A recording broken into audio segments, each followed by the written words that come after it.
Salut tout le monde, j'espère que vous allez bien. Alors aujourd'hui on se retrouve dans une nouvelle vidéo et aujourd'hui on se retrouve dans une vidéo où je vais vous donner mes petites astuces, mes petits conseils pour avoir envie de travailler et pour faire un travail efficace surtout.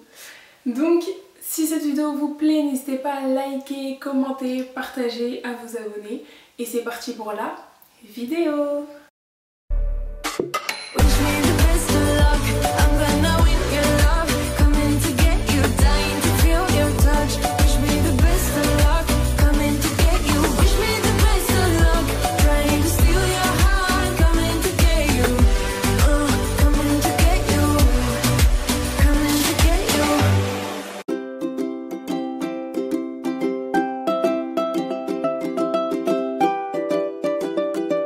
Donc déjà, le premier conseil que je peux vous donner, c'est, si ce n'est pas déjà fait, d'avoir un endroit dédié au travail, donc soit dans votre chambre, soit dans un bureau, et que cet endroit soit vraiment épuré, rangé, que vous ayez un lieu dédié au travail.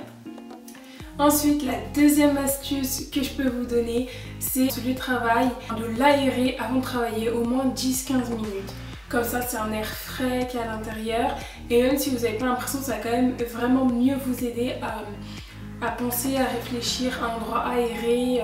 C'est toujours mieux.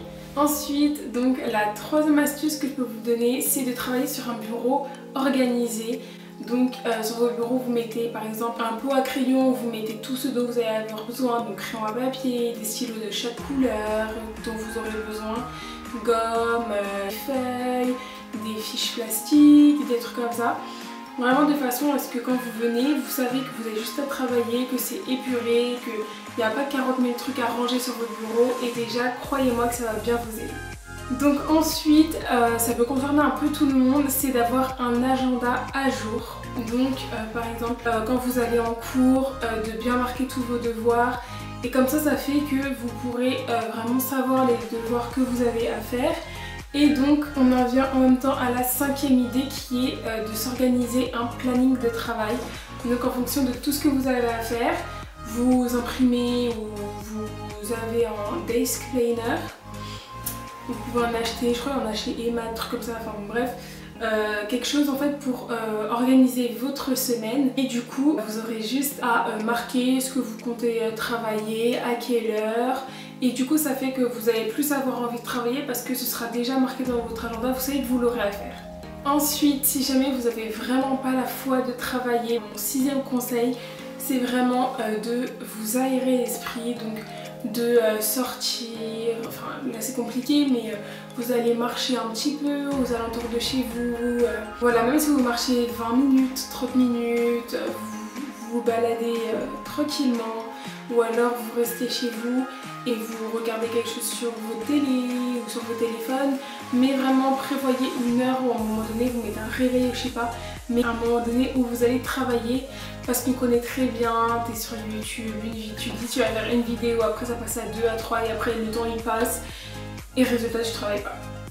Donc vraiment si c'est une vidéo, dites-vous une vidéo et après je vais travailler juste pour vous aérer l'esprit et que vous puissiez travailler en ayant l'envie en fait, parce que si vous travaillez vous en avez pas envie, ça va vraiment pas être un travail productif.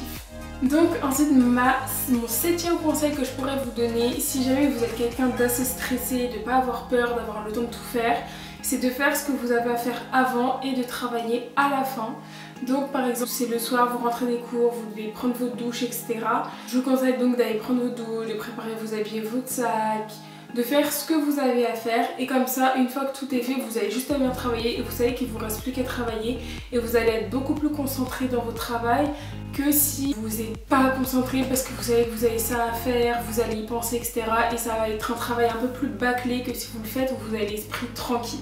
Et enfin pour terminer, le conseil que je pourrais vous donner qui est vraiment primordial, c'est de prendre des temps de pause. Donc surtout si vous travaillez totalement de la maison en ce moment ou si vous travaillez un jour sur deux ou voilà, si vous travaillez vraiment plusieurs heures d'affilée, c'est de prendre des temps de pause. Par exemple vous travaillez 1h30, vous prenez 20 minutes de pause, voilà, de prendre vraiment beaucoup de temps de pause pour pouvoir aérer, vous divertir, vous changer les esprits et mieux revenir dans votre travail. Donc voilà, c'était pas une très longue vidéo mais j'espère qu'elle vous aura plu. En tout cas ça m'a fait super plaisir de vous la tourner et j'espère que mes conseils pourront vous aider. N'hésitez pas à me dire en commentaire ce que vous en avez pensé et on se retrouve très vite pour une nouvelle vidéo.